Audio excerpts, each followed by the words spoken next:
After helping real estate investors save over $14 million in taxes over the last 3 years, I have to tell you, buying a truck is one of the worst tax strategies out there. It sounds smart, it feels smart, but most of the time, it's just a way to justify spending $80,000 on a depreciating asset. If you don't know me, my name is Ryan Bakey, I'm a CPA, and my clients own over $2 billion in assets. And in this video, I'll walk you through why vehicle deductions are often a trap, what to consider before making any year-end purchases, and the strategies that actually build wealth and reduce your taxes. So let's dive in. So say you do a lot of business, right? You might ride around in a vehicle or a truck for business activities. Maybe you're in construction development, you're a realtor, you're a property manager, or maybe you just own a regular business that you need to use a vehicle for. A lot of investors, a lot of business owners sort of default to buying a truck or buying a business vehicle as like their go-to tax strategy.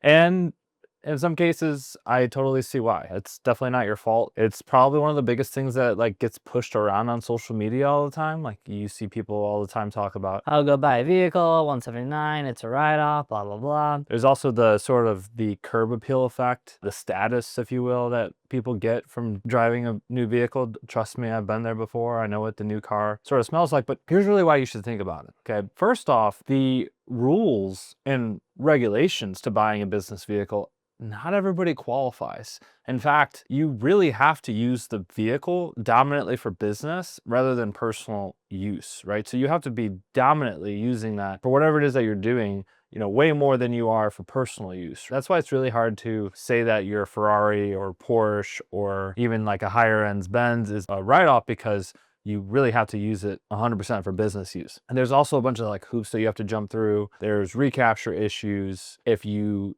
stop using it for business, right?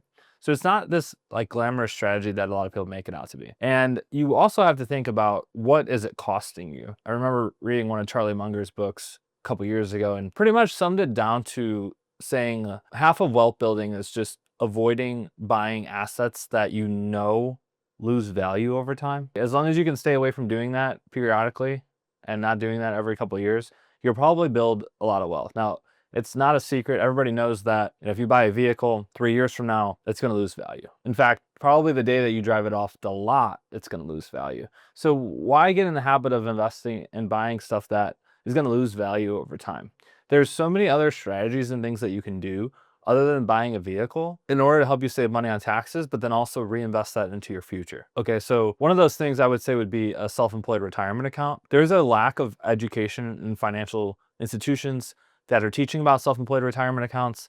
I have my own thoughts about why that is, but basically as a self-employed individual, no matter what industry you're in, construction, development, property manager, co-host, realtor, even CPAs, like we have access to self-employed retirement accounts. The really cool thing about these accounts are the flexibility that you get. You can decide if you want to contribute or not based on your cash flow and your funds. The contribution dates are great. Sometimes you don't even have to have the account funded by the end of the year in order to get the tax deduction. Like we just had some people who were just about to file their tax returns for 2024 who were able to contribute to self-employed retirement accounts 6-7 months after the year's already over and still save money on taxes. And the reason why I like this better than buying a car is simply because of the fact that, assuming the United States does not get dominated by a different country, the odds of that retirement account, what you invest into it, it's going to go up in value. In fact, the Einstein's Law of 72 says, hey, it really takes us a year times an interest rate or an earnings rate to double our money, right? So every 8 years, historically, the S&P 500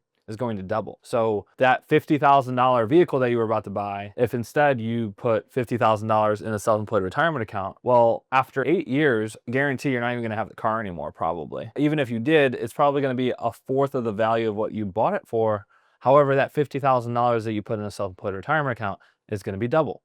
Right? So try to avoid investing and buying stuff that is going to make your net worth go down. So I think self-employed retirement accounts are great options for that. We have other podcasts on, SEP IRAs, solo 401ks, all the good stuff. Make sure you learn about that. Think about doing that before you buy the vehicle. I know, again, the vehicle is the sexy thing. It's also probably the easiest thing to do, because you just go to the car lot, go to the dealer, buy something. You don't have to put the time and effort into learning about all the different types of self-employed retirement accounts and plans that are out there. That's why you work with a good CPA like us to help you figure out which exact account works best for you. But think about this.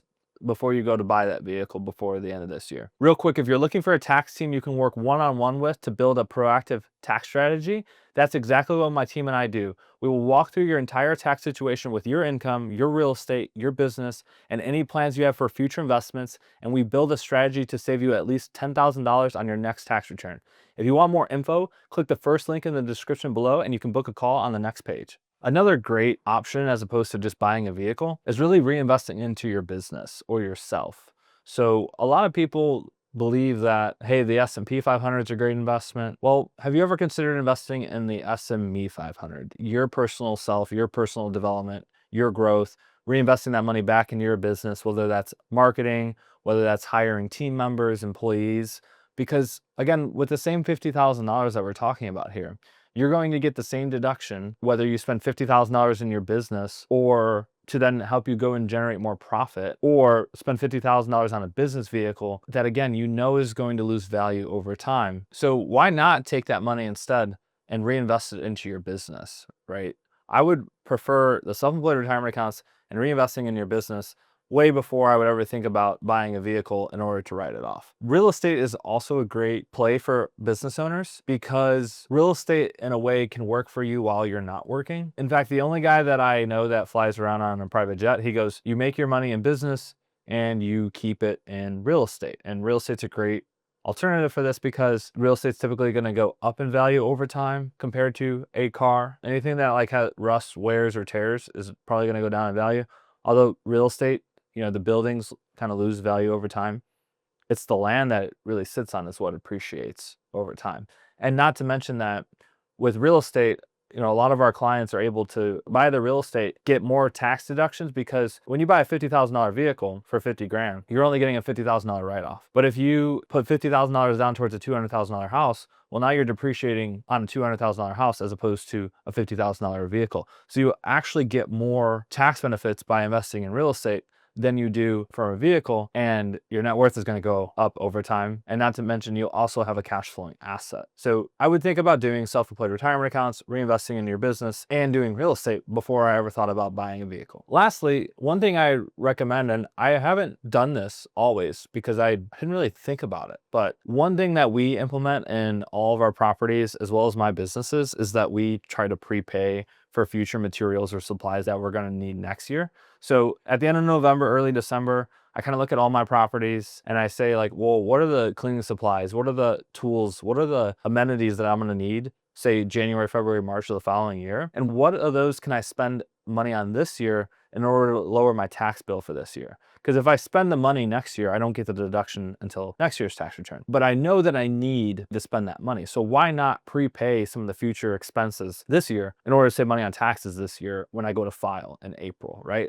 And so it's like this idea of prepaying for future materials, supplies, coaching programs, education. You can prepay tax account and you can prepay property finder fee, like all this stuff that you can prepay for. You already know you're going to need it. So why not prepay for it before the end of the year so you can write it off and get it as a deduction this year? And again, it has to be stuff that you know you're going to need. Like I would not prepay a contractor. I would not prepay a cleaner, but I would prepay for cleaning supplies. If I know that I'm running through X amount of linens per year, or if I know that I use this amount of paper towels per week, like I would just prepay for that, some of that stuff, so I get to write it off. So these are kind of examples, things that you can use other than buying the business vehicle. I think the business vehicle is a sexy thing. It's also the easiest thing to kind of do on surface level. Although we know that because of the rules surrounding business vehicles and whether or not you're able to write it off or not, it can become complex. And I would much rather you do these things that we just talked about rather than buying a business vehicle.